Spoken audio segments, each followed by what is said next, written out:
Mm-hmm. But I mean, that worked so well on that song. I would imagine that. Yeah, he just played the heck out of that one, didn't he? I guess once you sort of taste that sort of success, you want more and more of the same kind of thing. So maybe that had an influence on the course you guys were to take. Because I mean, well, it was always our intention, to have, that just was part of our, our idea from listening to jazz for all those years was that you should get, really great improvisers to play these little solos, Mm-hmm. And from the first album, Gary Katz was producing it, right? That's right. Now, what sort of input did he have? Well, he, the producer's job in pop records is a different job depending on who you're working with, right? It's a different job every time. And Gary just managed to, fit into Donald's and my working situation in a way so that he would do whatever needed to be done that we couldn't do ourselves. For example, he would often get us names of players to listen to, or and in the actual process of doing things, we would he was there all the time and had considerable input into how things were going. Was he somewhat of a perfectionist himself? Well, I guess he was, yeah. Mm-hmm. And like, for example, what sort of names did he bring into the fold there? What sort of people did he bring or suggest that you record with? Oh, I can't remember specifically where we got names of people from, any given individuals. He was just Gary would talk to other producers around town and find out who was getting hired and who was doing this and who was doing that. Mm-hmm. Was that his only gig, just working with you guys, or did he produce other people as well? No, he produced other records. He's still active producing records. He just a record that he produced with Laura Nero just came out. Uh-huh. Give us some examples of how Steely Dan songs were composed.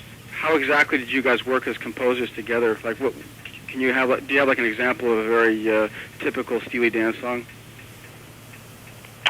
Oh, I think it was just the usual sort of collaboration. One guy would come up with a piece and then show it to the other guy, and then we'd go from there. Like, let's take like Asia, for example. Well, Asia was actually not a typical example because it was such an elaborate thing. But the Asia thing we put together from pieces of various songs that we had written or been thinking about writing. So that happened from time to time, where you'd like put stuff together like a suite. Well, that would be the prime example of that, I suppose. Mm-hmm. How about, say, in the older, did the compositional process change throughout the years, or has it basically remained the same? It's still pretty similar. I mean, it's kind of the problems don't really change that much. That the difference now is that people write with drum machines and stuff like that. And they're often working on a groove and an actual presentation at the same time. Mm-hmm. What were some of the songs that were like easier to write? Like, they sometimes talk about writing songs in terms of like falling off a log. It's so easy. What songs came together very easily?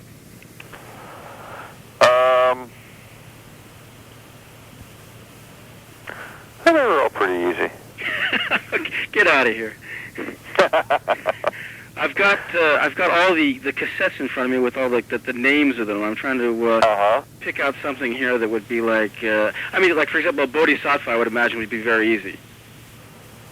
Yeah, that was pretty straightforward. Yeah. Although actually arranging it was a bit more elaborate, but that was done with the band, Mm-hmm. It was a pretty ambitious effort for the time there. Well, yeah, I guess it was. Especially the playing there. It's very, very impressive guitar playing. Well, we had those two great guitar players, Yeah, at the time then, so it was Jeff Baxter and, was it Denny Diaz playing on that song? Denny Diaz, yeah. Yeah. And, okay, well, like, say, for example, Ricky, Don't Lose That Number. Was that a very easy song to put together? Yeah, that went pretty quickly. Mm-hmm. most of them are. Songwriting is a funny thing, and because it was two of us, it makes it kind of go quicker. And so, for the most part, we wouldn't labor over things that weren't coming. We would just go on to work on something else. Mm-hmm. What instrument do you compose with? In those days, I used the guitar. Donald would play the piano, and I had my guitar. Although now I write a lot more on keyboards. Mm-hmm. And Donald works only with keyboards. Yeah. Yeah. How about the lyrics? Who's responsible for those? Well, we both wrote the lyrics. We both wrote music and lyrics. Uh-huh. It seems like people reading a bit too much meaning into those, but they were just sort of light entertainment as far as you were concerned, right? No, they're whatever people want to make of them. Uh-huh. Hopefully they are entertaining, Mm-hmm. Getting back to these individual performances, the opening of Ricky, Don't Lose That Number has been cited as a nod to Horace Silver. Is that true?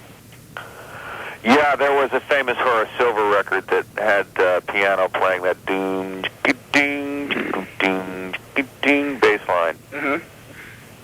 And Parker's band, A Salute to Charlie Parker. Yeah. Uh-huh. How about, are there any other references we should know about?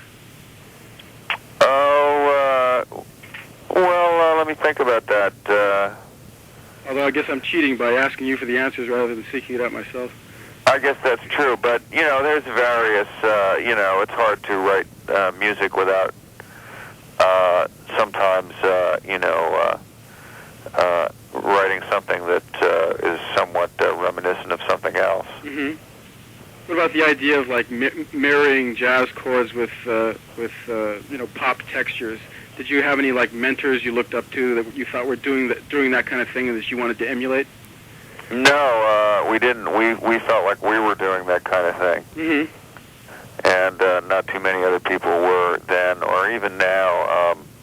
I guess now it's you hear a lot more of that kind of stuff, but the trick then was that people hated anything that sounded like jazz, right? Mm-hmm. So you had to do it in a way that that still sounded like rock. Mm-hmm. Well, still to this day you hear the adjective Steely Dan like track by so and so. So obviously you did tap into something unique. Right. Phil Woods on Dr. Wu from the Night album. Whose idea was it to use him? Oh, well, Donald and I were both big Phil Woods fans, and we just thought who would be the... And Phil was very good at playing over that kind of diatonic chord progression that we had in there. He's... most jazz players are not that good at playing just very major-sounding things like that.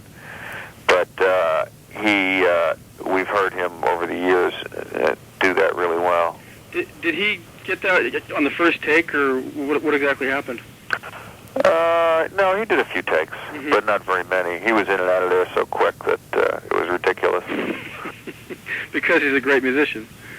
Because he's a great musician, and because jazz musicians are used to just doing, a couple of takes. They play good every time, and so it was no problem. And it's always different, and it's always good. Every time they play. Right. Yeah. How about on Chain Lightning? Now, who's playing guitar on that? Oh, that's Rick Derringer. And was one of the guitarists, right? It's like, they trade off, don't they? No, it's just him. It's just him. There's one soloist, yeah. Uh-huh. And he gets off a sizzler there. Yeah. Uh-huh. That was the first time you had worked with him, right? No, we'd worked with him before. Oh, really? Yeah. We did demos back in New York with him, and that was probably the first Steely Dan record he played on. Yeah, right, exactly. How was he to work with? Great. Mm-hmm. Very, very hard worker, very quick study. Mm-hmm. Solid rhythm player, good lead player, good sound. Pardon my ignorance here, but you've been credited with some of the guitar parts, right? Some of the guitar solos and so on? Yeah. Yeah. Like I played a few of them. For example, which ones? Well, I played